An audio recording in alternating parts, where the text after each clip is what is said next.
Yo era Lucía Durán, la ingeniera, la que se graduó con honores y desarrolló la patente de recubrimientos cerámicos que revolucionó la resistencia de los materiales de construcción.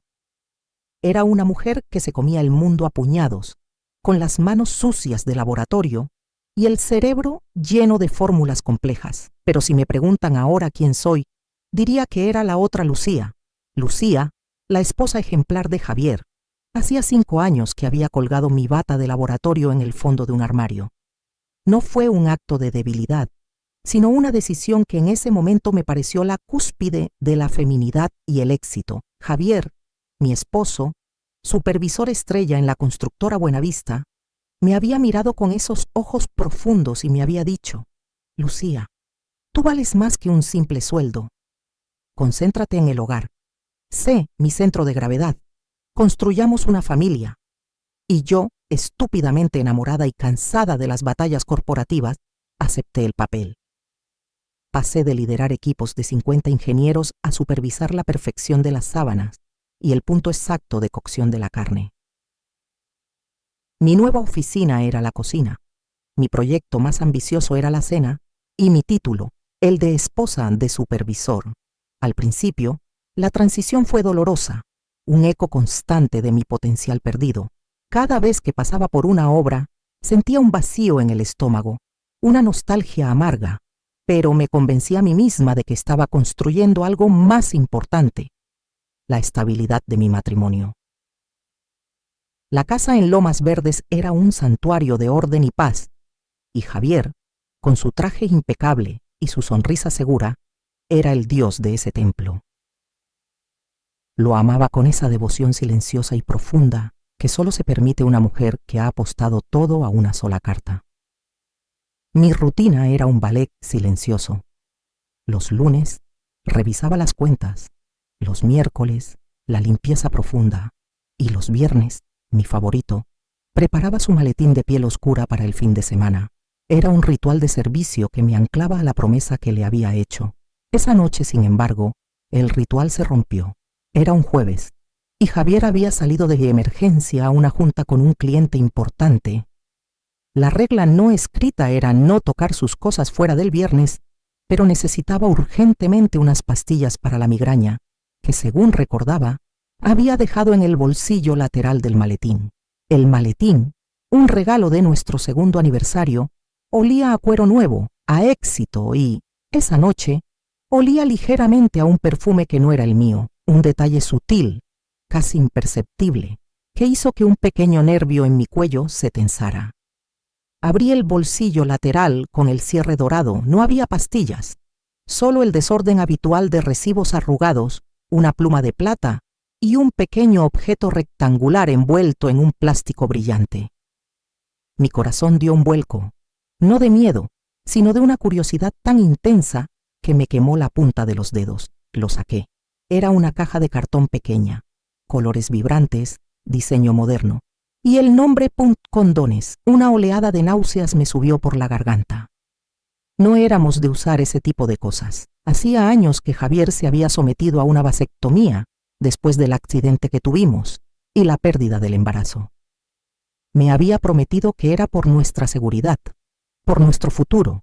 Era una herida antigua, pero la cicatriz se sentía caliente en ese instante. Lo giré, casi con asco. Lo que vi después no fue el golpe mortal, sino el detonante de una furia fría y calculadora. El sabor, torfresa. Javier odiaba la fresa. Siempre decía que era un sabor de niños, empalagoso y artificial. La caja gritaba una traición que no era solo física, sino una burla a mis 5 años de sacrificio y devoción. Me quedé allí, de pie en la sala inmaculada, sosteniendo esa prueba ridícula y dulce, sintiendo cómo se desmoronaba no solo mi matrimonio, sino mi identidad. Mi primera reacción, la de la Lucía ingeniera, fue el análisis. ¿Una broma? ¿Un error de un colega? No, la caja estaba a medio abrir. Le faltaban 2 unidades. Esto no era un error, era una señal, un código que yo acababa de descifrar. Sentí un frío glacial extendiéndose desde mi pecho hasta mis extremidades. No lloré. No rompí nada. Yo, La mujer que había dejado su carrera por la estabilidad no iba a permitir que me tomaran por tonta. El instinto, ese que había usado para calcular la resistencia de las vigas de acero, se activó. Dejé la caja exactamente donde la encontré, asegurándome de que nada delatara mi descubrimiento. Mi mente, que durante años solo había pensado en recetas y decoración, comenzó a trazar líneas de investigación. La curiosidad se había transformado en un dolor sordo, pero también en un propósito. Cuando Javier regresó a la media hora, lo saludé con la sonrisa perfecta que había perfeccionado. Mis ojos, sin embargo, veían a un extraño. Le serví un vaso de agua, le pregunté por su reunión. Mi voz era suave, amable, la de la esposa inocente, pero por dentro una nueva Lucía había nacido. Una Lucía con el mismo rigor de la ingeniería, pero aplicada al desmantelamiento de su propia vida. Ahora, cada gesto de Javier era una pista, cada palabra un testimonio. Esa prisa por ir al gimnasio, ese nuevo perfume, ya no era mi esposo, era el sujeto de mi estudio. La Lucía ingeniera estaba de vuelta, pero esta vez, mi proyecto era la verdad. Me fui a la cama, me acosté junto a él. Su respiración era tranquila, la de un hombre sin culpas. Yo no podía dormir. Mientras la luna se filtraba por las cortinas pensé, dejaste la ingeniería para ser la base de su vida, ¿verdad? Ahora serás el terremoto que la derrumbará. La traición era amarga, pero la idea de la venganza era extrañamente, peligrosamente inspiradora. Mi fachada de esposa ejemplar era ahora mi armadura, la carnada para el depredador. El juego acababa de comenzar y yo, Lucía, acababa de entender las reglas del ajedrez que él creía estar jugando solo. Estaba en la superficie, sonriendo, pero en el fondo mi corazón ya se había convertido en un motor de búsqueda. Mi intuición era mi única arma, y esa noche, el sabor a fresa había sido la primera bala. El sonido del teléfono me sacó del sueño a las 3 de la mañana, no como una alarma, sino como el impacto seco de un golpe. Me levanté antes de que Javier pudiera alcanzarlo, un reflejo condicionado de la esposa que protege el descanso de su marido. Pero cuando vi el número de la constructora Buenavista en la pantalla y casi al mismo tiempo el rostro pálido de Javier que se incorporaba, supe que ese ruido era el presagio de un desastre. Mi corazón, que había estado frío y aletargado desde el hallazgo de la caja de fresa, se disparó con una mezcla terrible de adrenalina e intuición. Javier atendió la llamada, y su voz, normalmente llena de autoridad, se convirtió en un balbuceo asustado. ¿Quemaduras? ¿Químicas? ¿Cómo que Ana también? El nombre me golpeó como un latigazo. Ana, mi cuñada, la esposa de Benjamín, el hermano menor de Javier. En ese instante el tablero de ajedrez se volteó por completo. Ya no era una simple infidelidad.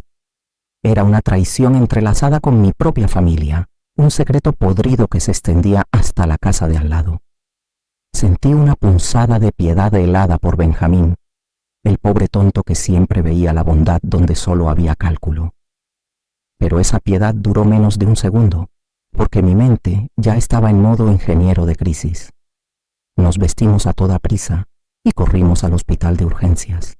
El viaje fue un silencio cargado de mentiras. Javier intentaba hablar, excusarse, decir que era un accidente en la bodega, que Ana solo estaba ayudando con el inventario. Yo lo escuchaba, asintiendo con la cabeza, mi rostro una máscara de preocupación genuina.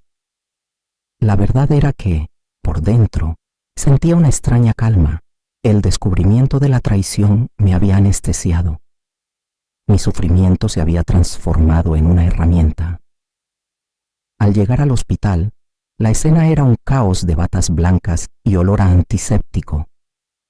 La sala de espera era un hervidero de incertidumbre, pero el verdadero drama me esperaba en el pasillo. Doña Carmen, mi suegra, una mujer de apariencia formidable que me había detestado en silencio durante años, estaba allí. Su cara, desencajada por la angustia, se fijó en mí, no en su hijo. Tú.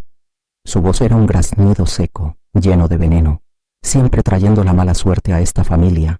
Antes de que pudiera reaccionar sentí el ardor, el golpe. La palma de su mano impactó mi mejilla, con una fuerza que me hizo girar la cabeza. El sonido resonó en el pasillo silencioso, atrayendo todas las miradas. El escozor fue instantáneo, pero el dolor más profundo fue la humillación pública. Me quedé inmóvil, mi mano en mi mejilla palpitante. Pude haber gritado, haberla confrontado, haber desatado la Lucía que llevaba la patente, pero no.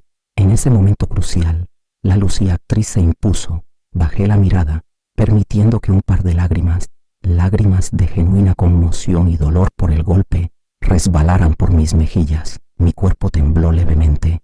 Era el retrato perfecto de la nuera inocente e indefensa que acaba de ser agredida por una suegra histérica. Doña Carmen, al verme, pareció arrepentirse un poco, pero ya era tarde. Su acto de agresión me había dado la ventaja moral ante todos los presentes. Me convertí oficialmente en la víctima de esa noche. Javier corrió a auxiliar a su madre, no a mí, un detalle que no olvidé. Apenas media hora después de la bofetada llegaron la policía de investigación de la fiscalía. Las quemaduras químicas de Javier y Ana eran graves y atípicas, lo que levantó una bandera roja sobre las condiciones de seguridad en la constructora Buenavista. Me sentaron en una sala de interrogatorios fría, lejos del drama familiar, y me hicieron preguntas sobre los materiales, los protocolos de seguridad y la rutina de Javier. Respondí con la precisión de un manual técnico y la fragilidad de una esposa en shock. Mi esposo trabaja sin descanso, oficial, dije, mi voz apenas un susurro que se rompía ligeramente. Él es muy meticuloso, pero últimamente la presión sobre la constructora por entregar a tiempo. Me temo que estaban usando productos de muy mala calidad para acelerar el proceso. Lo siento mucho, oficial. Yo no sé de esas cosas. Yo solo soy su esposa. Mi testimonio fue breve, conciso y perfectamente desviado. No mencioné la vasectomía, ni la caja de fresa, ni mis sospechas sobre Ana. Solo sembré la duda sobre la integridad de los productos de mala calidad de la empresa, una semilla que sabía que la policía y, sobre todo, la prensa recogerían ávidamente. A la mañana siguiente, la estrategia funcionó. Los titulares de la prensa no hablaban de un posible adulterio o de una investigación interna, culpaban al sistema. La opinión pública devoró la narrativa fácil. Un supervisor y una empleada heridos por materiales de construcción deficientes y baratos, resultado de la avaricia corporativa.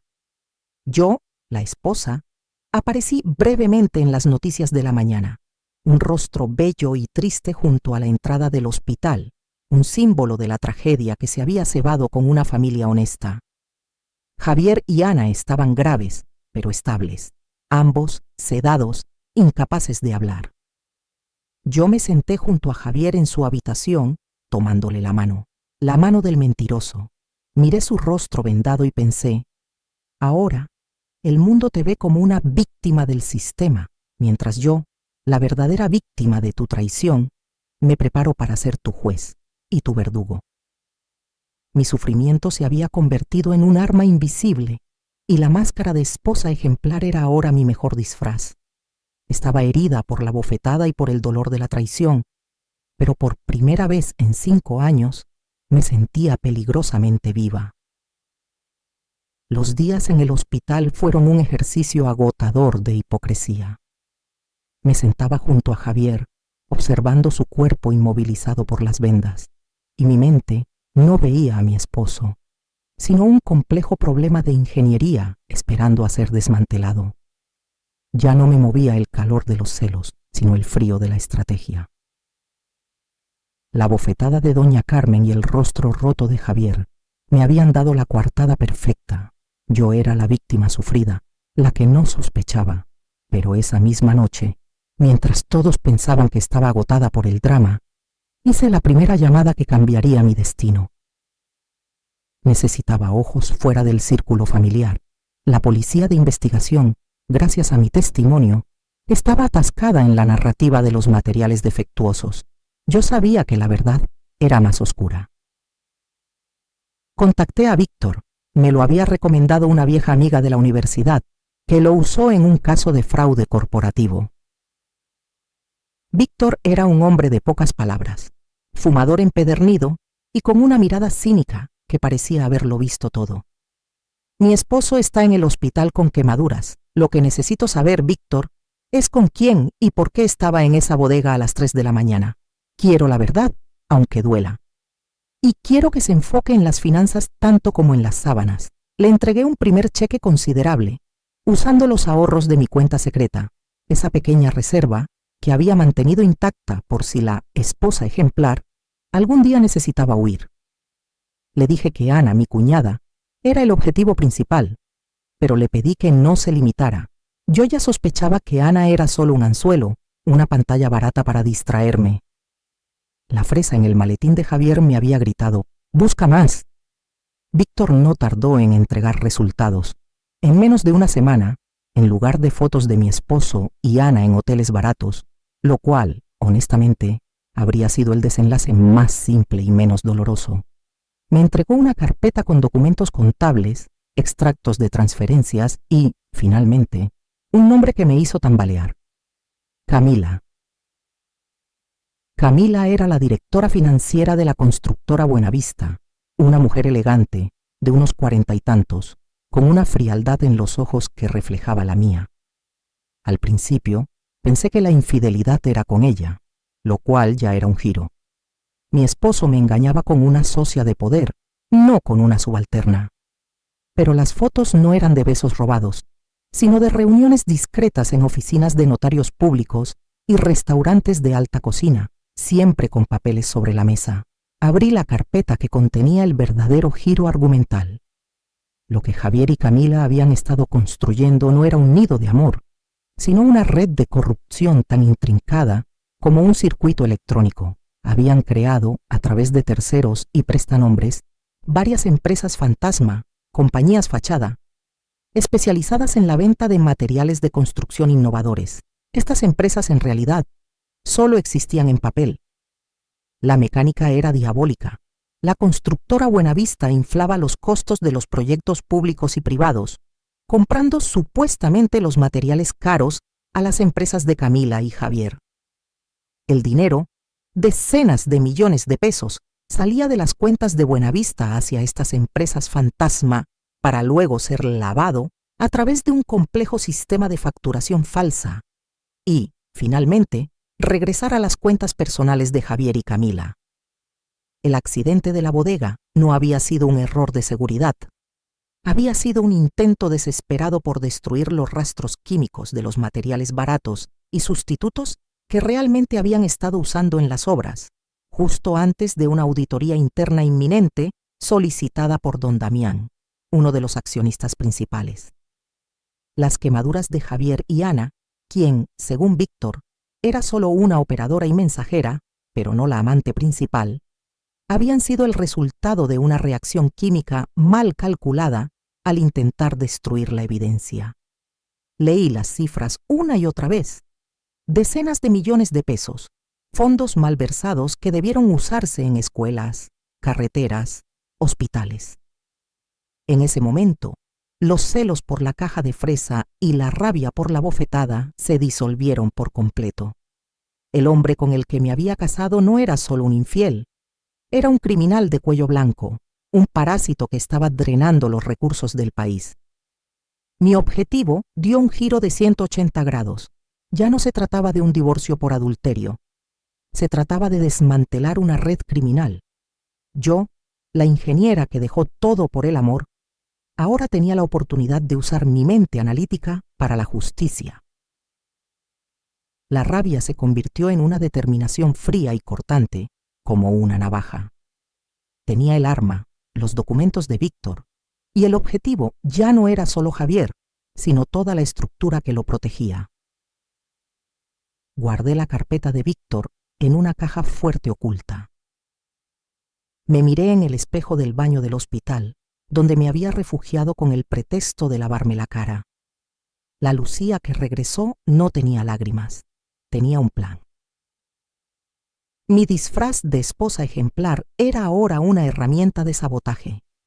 Yo estaba a punto de infiltrarme en el corazón de la constructora Buenavista, no para recuperar mi matrimonio, sino para volarla desde adentro. El riesgo era inmenso.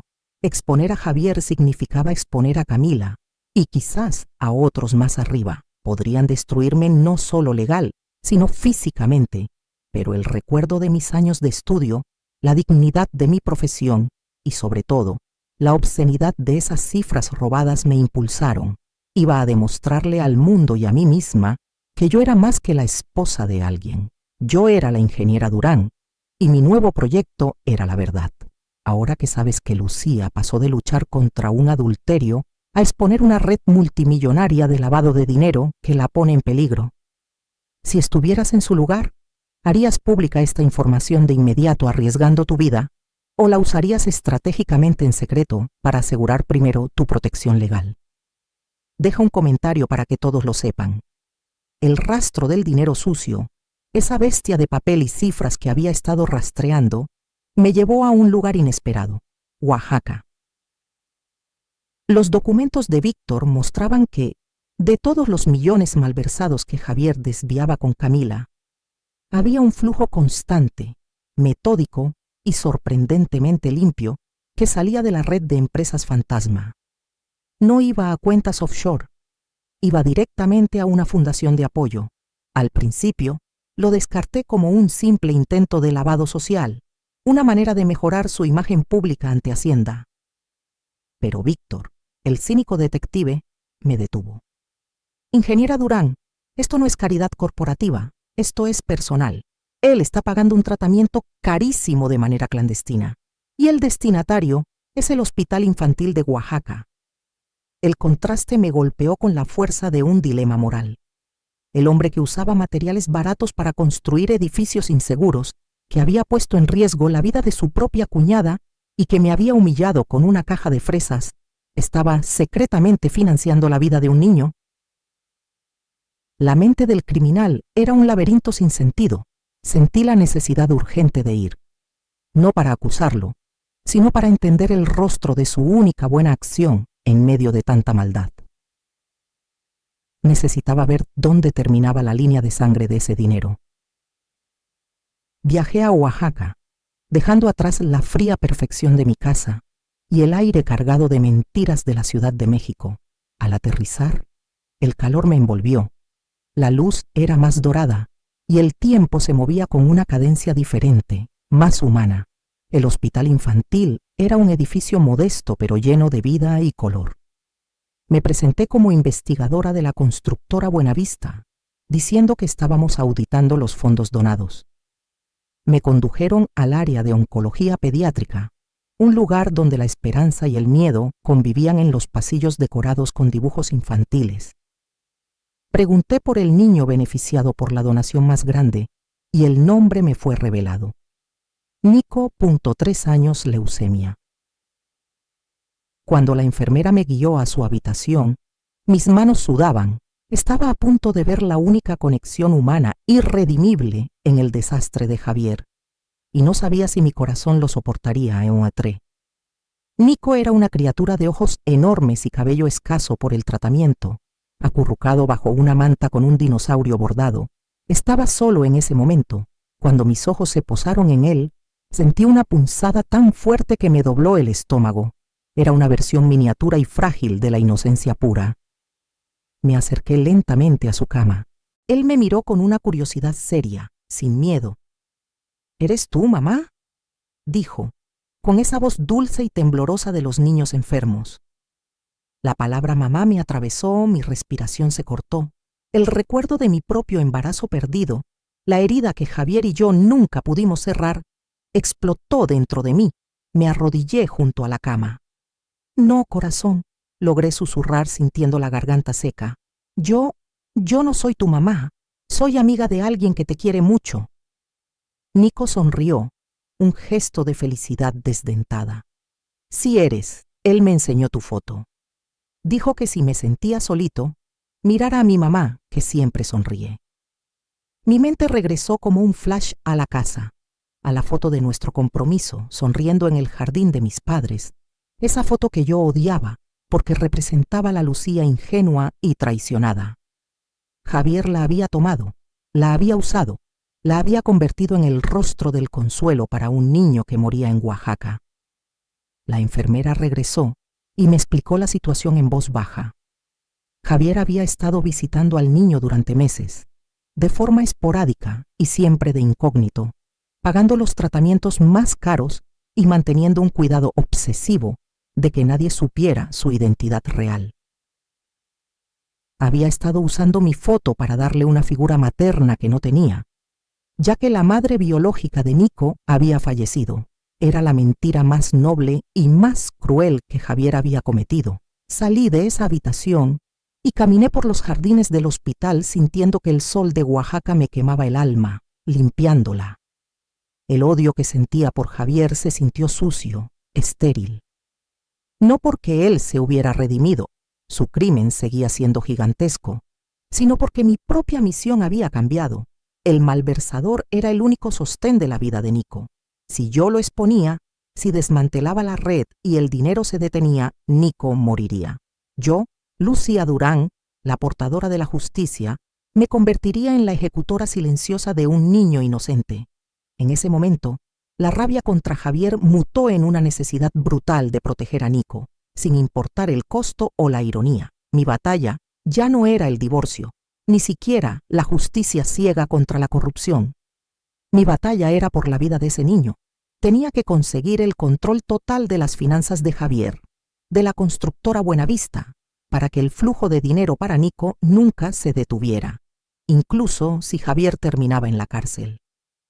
Mi mente de ingeniera vio la solución, la transferencia de recursos.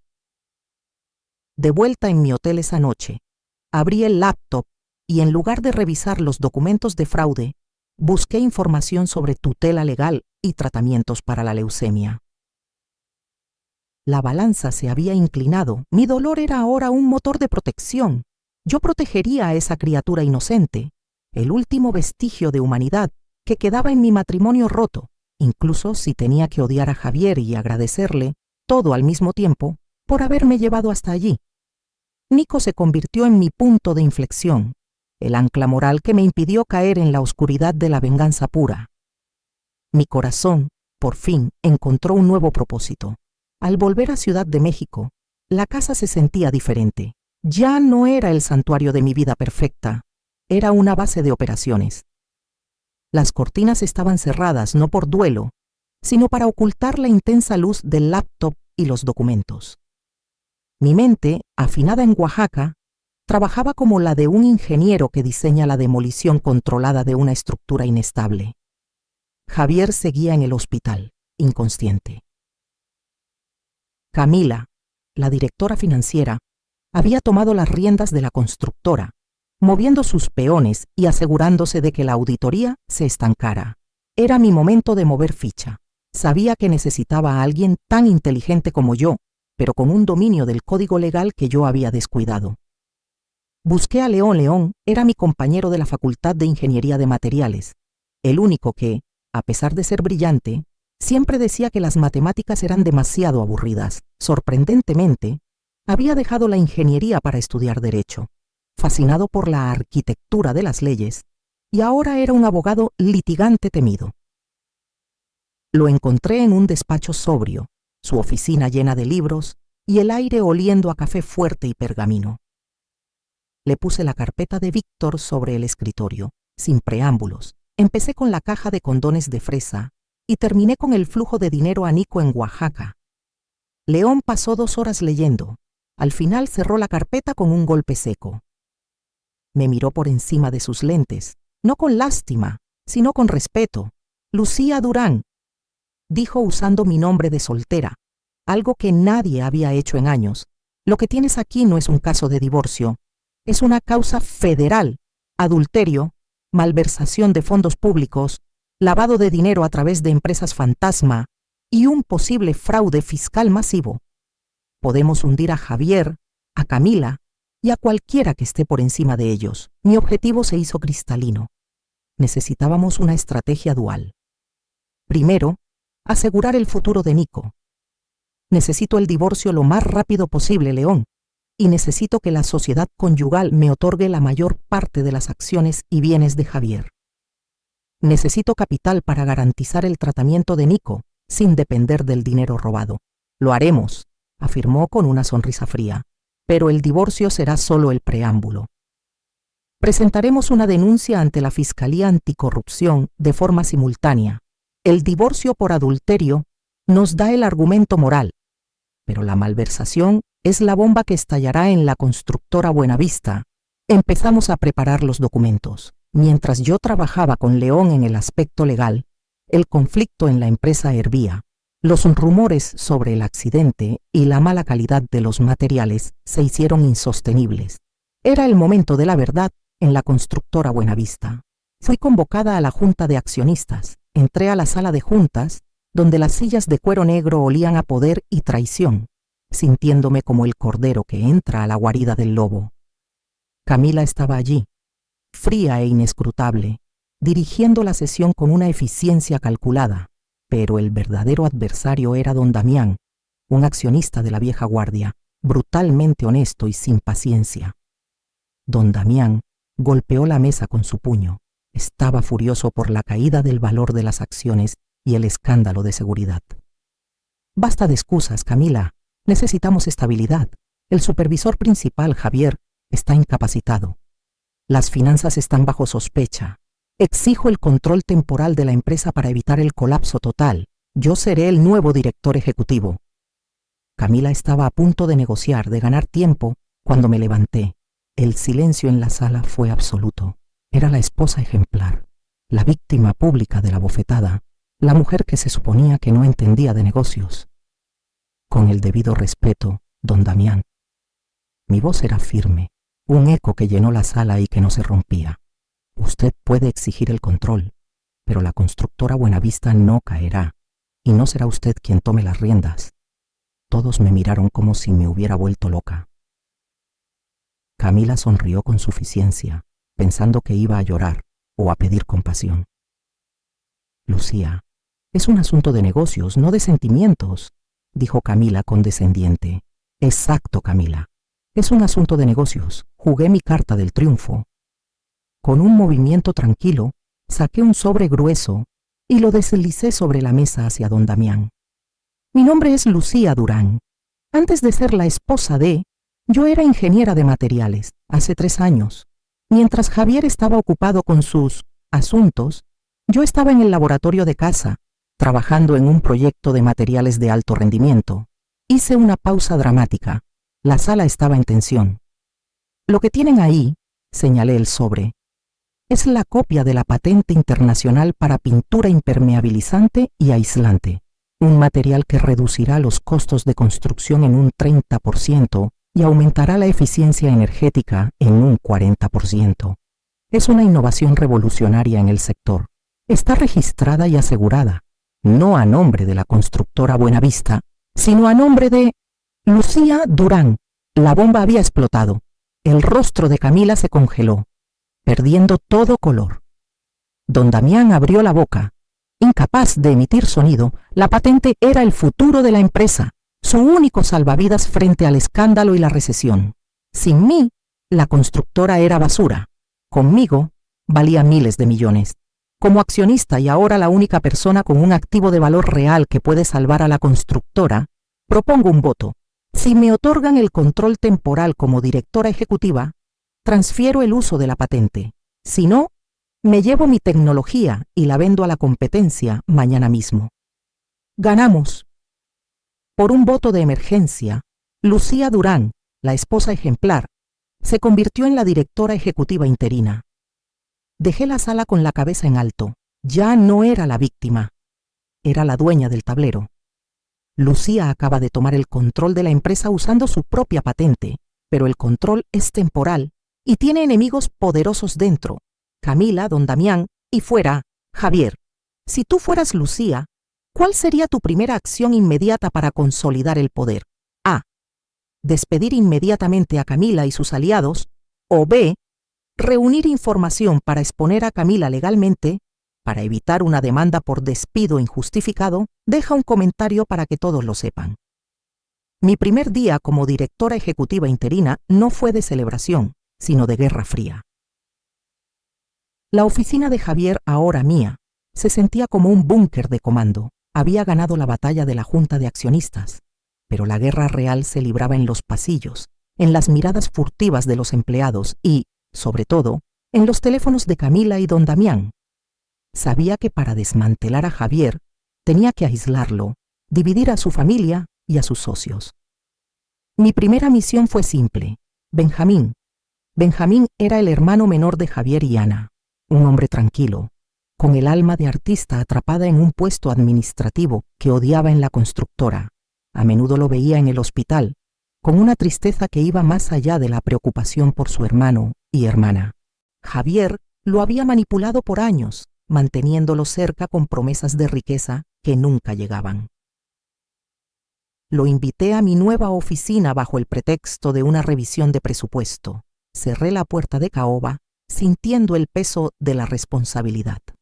Benjamín, no voy a hablar de números, voy a hablar de honestidad.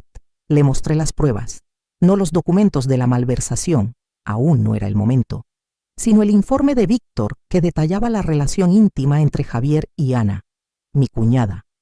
Benjamín tardó en asimilarlo. Sus ojos claros, usualmente gentiles, se oscurecieron. No es posible. Ana está con Miguel. Es mi hermana. Tu hermana estaba en la bodega con mi esposo a las 3 de la mañana. Eran amantes y cómplices en algo sucio que aún no entiendes del todo. ¿Por qué crees que sus quemaduras son menos graves que las de Javier? Porque ella estaba ahí para operar, para ayudar a encubrir. Benjamín era un hombre que valoraba la lealtad por encima de todo. Sentirse traicionado por su hermano y su hermana al mismo tiempo lo destrozó. El dolor fue tan palpable que casi sentí lástima por él, pero yo necesitaba su ayuda. Mira, Benjamín, sé que odias esto. Javier no te ha dado más que migajas, ha usado a tu hermana, ha abusado de tu lealtad y ha puesto en riesgo a toda la familia con sus crímenes financieros. No estoy pidiendo que me apoyes, te estoy pidiendo que salves tu propio futuro. Le ofrecí una opción. Si me ayudaba a entender las finanzas internas de la empresa, lo protegería de las repercusiones legales y le daría un puesto genuino en mi nueva directiva, lejos de la corrupción. Benjamín, destrozado pero con una chispa de dignidad recuperada, asintió. Se convirtió en mi topo, silencioso y eficiente. El primer eslabón de la familia en romperse. El segundo eslabón, y el más duro, era doña Carmen, la matriarca, la que me había abofeteado en el hospital, la que todavía me veía como la culpable de la mala suerte de su hijo. Una tarde, me armé de valor y fui a su casa. La sala estaba fría, llena de fotografías de Javier de niño, retratos de la perfección que ella había construido. Ella me recibió con hostilidad controlada. Vine a hablar de Javier, madre. Usé la palabra con una frialdad que me sorprendió. Ella se enderezó. Mi hijo está sufriendo por culpa de los que envidian su éxito. No permitiré que uses tu nuevo poder para dañarlo más, Lucía. Saqué mi teléfono y reproduje el audio. Era una conversación grabada por Víctor, muy anterior al accidente. La voz de Ana, histérica, y la voz tranquila y dominante de Javier, hablando de sus encuentros, de sus planes para el dinero, y cómo debían mantener a doña Carmen al tanto para que ella pudiera manipular mi percepción. Mamá, si Lucía pregunta por Javier, dile que se fue a revisar la obra de Toluca, y hazle sentir que es una esposa descuidada. El rostro de doña Carmen, esa máscara de dureza y orgullo, comenzó a fragmentarse. No es posible, tú mientes. No miento, repliqué con voz baja, pero con un filo acerado. Usted lo sabía, madre. Sabía del romance de su hijo con su propia hija, Ana, y usted me usó para encubrirlo. Y entonces solté la bomba de Oaxaca, la que me había transformado a mí, sabiendo que la destrozaría a ella. Javier está pagando un tratamiento carísimo de leucemia a un niño en Oaxaca, llamado Nico, un niño cuya madre murió y al que Javier le dio mi foto para consolarlo, diciéndole que yo era su mamá. Doña Carmen se derrumbó.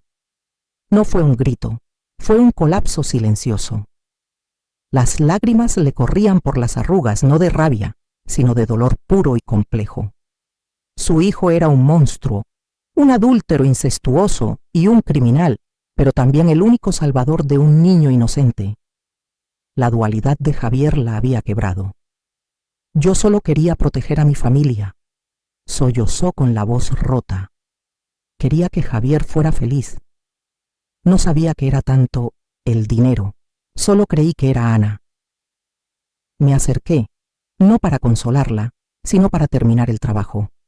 Madre, su hijo ha robado decenas de millones y es el responsable de la muerte de muchas personas por la mala calidad de los materiales. Yo, Lucía, estoy aquí para limpiar el desastre y asegurar la vida de Nico. Usted tiene una última oportunidad para elegir. Puede seguir defendiendo a un criminal o puede dejar que la justicia siga su curso. Su resistencia se terminó hoy. Doña Carmen, con el alma expuesta, solo pudo asentar con la cabeza agotada y sin fuerzas para resistir. Mi estrategia había funcionado. El miedo a la verdad y el peso moral de Nico habían dividido a la última defensora de Javier. No. Ahora, con Benjamín de mi lado y doña Carmen neutralizada, el camino estaba despejado para la ofensiva legal total. León estaba listo para la fiscalía y yo, Lucía Durán, estaba lista para el juzgado de lo familiar. La esposa ejemplar había terminado de reunir a sus aliados. El juicio final se acercaba. El día del juicio de divorcio en el juzgado de lo familiar amaneció con una densidad opresiva. No había nubes, pero la luz parecía incapaz de penetrar el peso de los secretos que íbamos a revelar. Me vestí de negro, no en señal de luto, sino como el uniforme de la guerra. Mi pulso era bajo y firme, como la de un ingeniero que ha verificado todos sus cálculos antes de un lanzamiento. Había suprimido toda emoción. Hoy era solo Lucía Durán, la portadora de la verdad. Javier estaba allí, liberado temporalmente bajo fianza por las quemaduras, pálido y con un aire de superioridad herida. Me miró, y por primera vez no vi amor ni siquiera odio, sino una desesperación disimulada. Aún creía que su red de influencias y dinero salvaría su imagen. El proceso comenzó con la frialdad de los hechos. León, mi antiguo compañero convertido en mi abogado defensor y acusador, desmanteló metódicamente la fachada de nuestro matrimonio. Presentamos la prueba del adulterio con Ana, irrefutable y degradante. Luego, las pruebas de que el accidente no fue un simple error operativo, sino una falla química vinculada a una operación clandestina de la constructora Buenavista en una bodega suburbana, corroborada por el testimonio clave de Benjamín. El rostro del juez, al principio neutral, comenzó a mostrar una profunda preocupación. El verdadero golpe llegó con el análisis forense de Víctor sobre las finanzas. Presentamos gráficos que mostraban la malversación de decenas de millones de pesos a través de la empresa fantasma inmobiliaria Estrella, dinero destinado originalmente a infraestructura pública que terminó financiando lujos privados y el polémico resort Los Tulipanes. Mi testimonio fue conciso.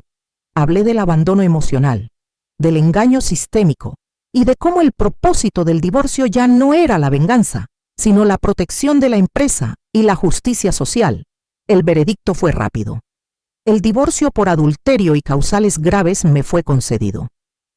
La sociedad conyugal fue dividida de forma desproporcionada a mi favor, citando el daño moral y financiero causado por Javier y la necesidad de salvaguardar la patente Durán Toledo como el principal activo de la constructora. Salí del juzgado sintiendo el peso de la victoria, pero también la pesada certeza de que el final era solo el principio. El destino final de Javier se selló esa misma tarde. Cruzando la calle, León entregó el expediente definitivo en la Fiscalía Anticorrupción. Era un tomo oscuro, envuelto en cinta, el último acto de mi tragedia personal. Me reuní con León horas después. En la penumbra de su despacho, él no me felicitó. Se veía enfermo. Lucía, tienes que ser fuerte. Los documentos que presentamos a la Fiscalía no son solo de fraude, es la verdad oscura. sacó un archivo adicional marcado como confidencial. Contenía la investigación detallada del colapso de un andamio en la obra del resort Los Tulipanes hacía 5 años, un encubrimiento masivo de cambio de materiales. Tus padres, Lucía. Ellos descubrieron el fraude de materiales de Javier. Eran ingenieros respetados, iban de camino a la costa para confrontarlo y denunciarlo. El aire se extinguió de mis pulmones, el tráfico de la calle desapareció. El accidente de coche no fue una falla de frenos, susurré, sintiendo cómo mi alma se desgarraba lentamente con una calma aterradora. ¿Quién lo hizo? León me pasó el informe policial original, el que había sido archivado por el agente corrupto pagado por Javier, el mismo que había cubierto el fraude del andamio. Javier lo ordenó, mandó sabotear el coche. Tus padres murieron porque iban a exponer a su yerno. Toda tu vida, todos estos años, te casaste con el hombre que asesinó a tus padres. La revelación no fue una explosión de rabia, sino el colapso absoluto de mi realidad. Mi vida de esposa ejemplar no había sido una renuncia, sino un encarcelamiento silencioso en la casa del asesino de mi familia. La curiosidad, el sufrimiento, el conflicto, todo se fusionó en una agonía indescriptible. Mi cuerpo tembló, pero no grité. No tenía lágrimas, solo un pozo negro de horror donde antes estaba mi corazón. Javier fue arrestado, me dijo León, tratando de anclarme. Lo detuvieron en la constructora. No te preocupes, ya está en prisión preventiva. Pero el monstruo siempre tenía un último truco. Horas después, a medianoche, mi teléfono sonó con la voz en pánico de Benjamín. Lucía escapó. Javier sobornó al guardia y se fue. Lo peor, Nico no está. Mi dolor se transformó en adrenalina pura. El hijo del asesino, el niño inocente al que yo había jurado proteger. Javier, acorralado, había ido por su única moneda de cambio. La persecución fue un borrón frenético. Víctor rastreó las llamadas de amenaza que Javier hacía desde un teléfono desechable, exigiendo que se le restituyera el control financiero o el niño sufriría las consecuencias. La ubicación era una bodega oxidada en la periferia, una de las muchas guaridas que Javier usaba para sus negocios turbios. Llegué con la policía de investigación. Las luces rojas y azules bailaban en la oscuridad.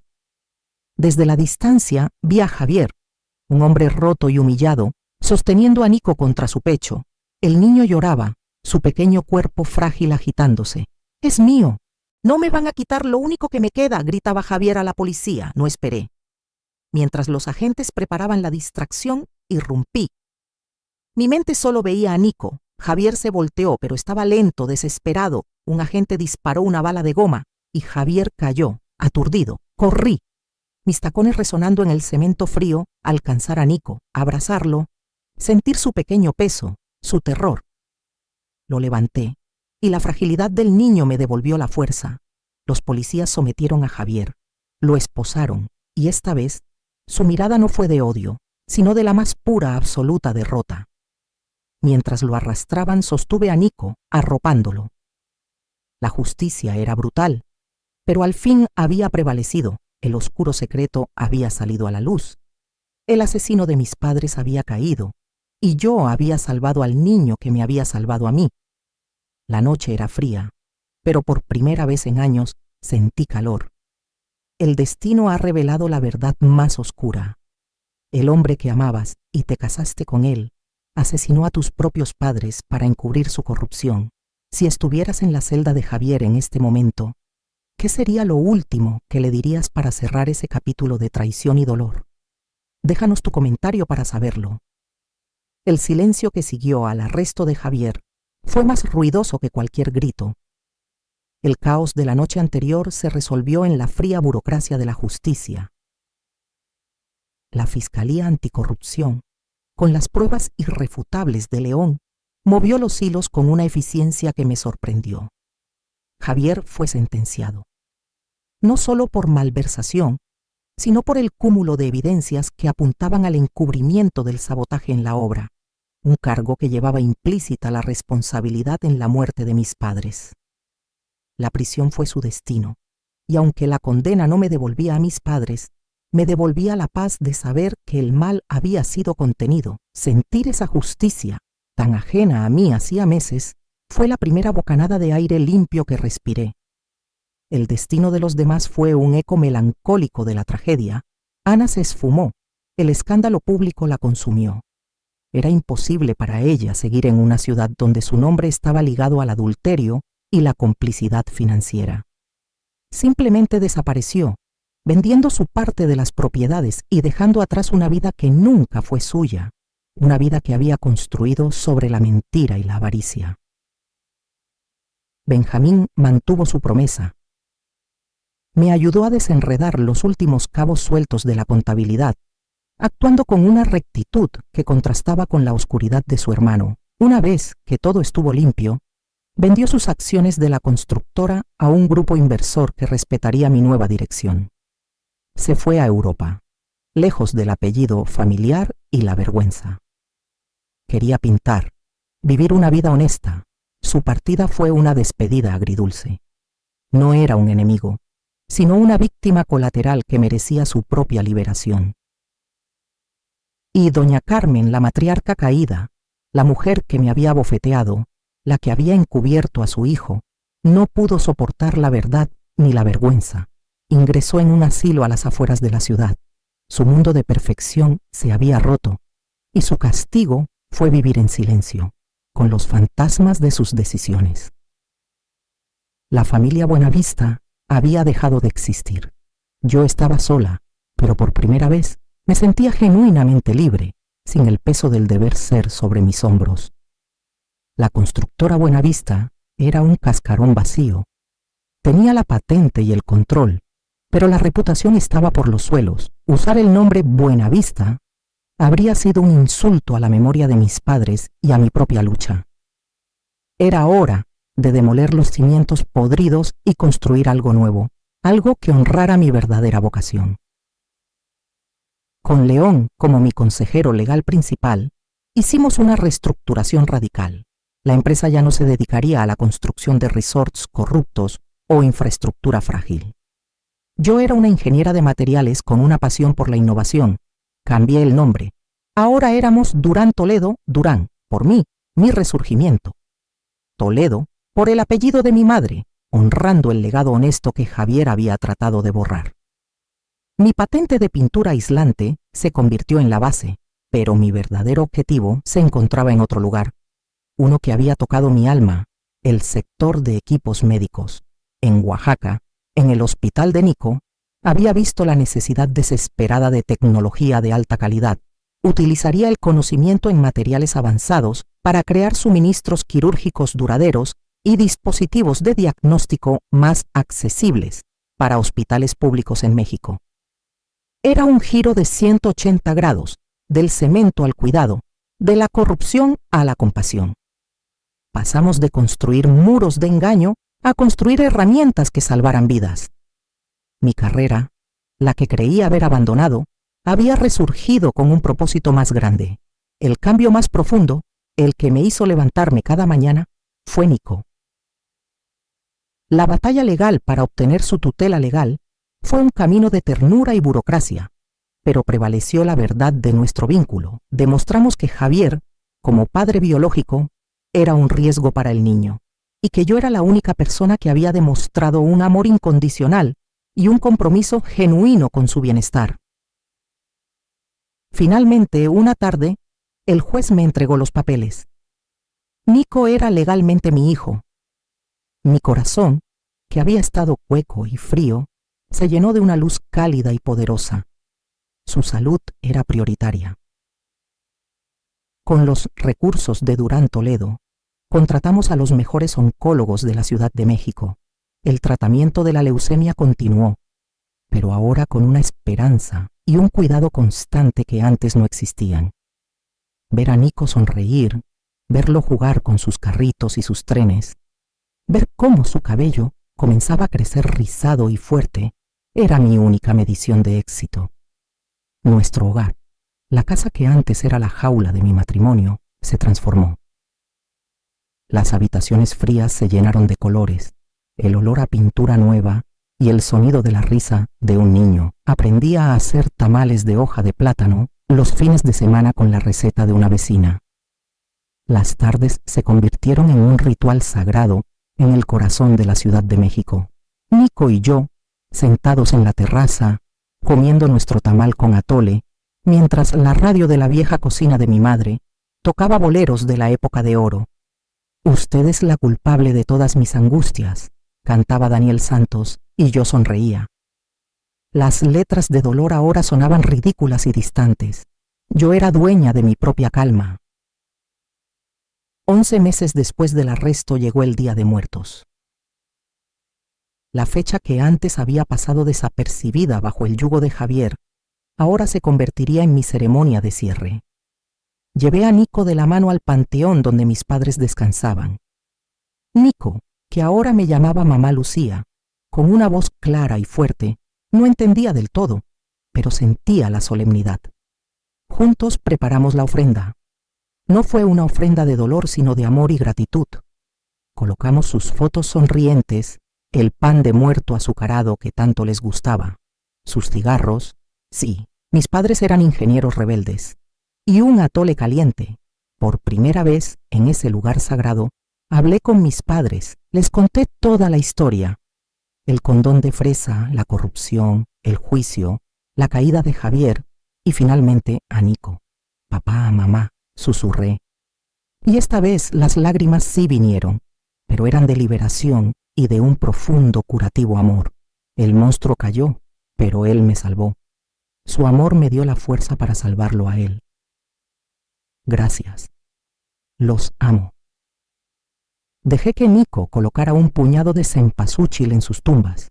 Al mirar al niño, tan vivo y tan lleno de futuro, supe que la oscuridad había terminado. Había cerrado el capítulo de la esposa ejemplar para convertirme en Lucía Durán, la mujer que construía una nueva vida sobre los escombros de la traición, con un niño inocente a su lado. Nuestro futuro era brillante, un acto de resistencia y amor. Y esta es la lección, la única verdad que queda después de tanto drama, tanto dolor, tanto conflicto. La traición más profunda, el dolor más oscuro, no es el final de tu historia, es solo el inicio de tu resurgimiento. Yo creí que mi propósito era ser un accesorio, una esposa amable y complaciente, pero la vida en su brutalidad me obligó a recordar quién era, una ingeniera, una protectora, una guerrera. Si sientes que estás en un rol que te oprime, si el miedo te detiene, recuerda, tienes en ti la patente para tu propia liberación. La justicia es lenta pero llega, y la verdadera victoria no es ver caer a tus enemigos, sino construir un hogar, literal y figurado, donde la lealtad y el amor genuino puedan florecer. Lucía Durán no necesitó un marido, necesitó recordar que ella era suficiente, y tú también lo eres.